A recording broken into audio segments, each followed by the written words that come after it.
Speaking to GB News host Dan Wootton, the channel's home and security editor Mark White described the complex and eye-watering operation.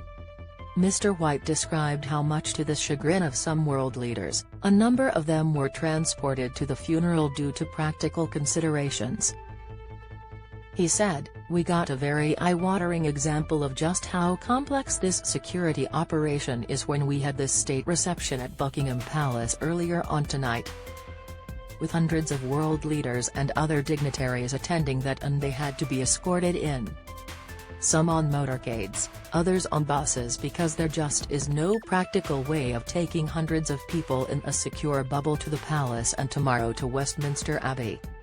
Dan Wootton talking to GB News home and security editor Mark White. Image, GB News. Mark White said that some world leaders would go the funeral on a bus. Image, GB News. So they had to go on these, call it potting, onto buses, and they would have armed police on the buses. They had several armed vehicles around the bus and motorcycle escorts. A little undignified for those of who are probably used to the fineries of a splendid motorcade. But that's just the practical realities of how you deal with such a large gathering of world leaders. Read more. Mike Tyndall broke silence during procession. Zara shot him a look. Mark White said the buses might be undignified for some world leaders. Image, GB News. Mark White said most police forces in England and Wales would have officers in London. Image, GB News. "We've never known the like in this country."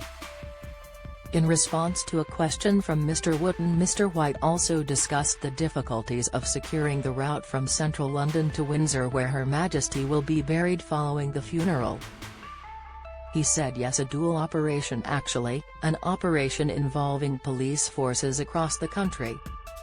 The 43 police forces in England and Wales, only a couple of police forces are not represented in terms of the officers they have down here in the capital helping out with this mammoth operation.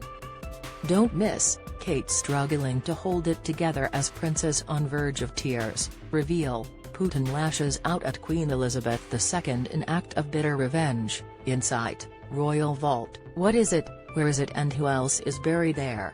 Spotlight. Mark White said that there wouldn't be an American-style security bubble. Image, GB News. Trending. The problem that the security services have, is, they would love to do like the Americans do, which is to put this sterile bubble round their political leaders or their VIP.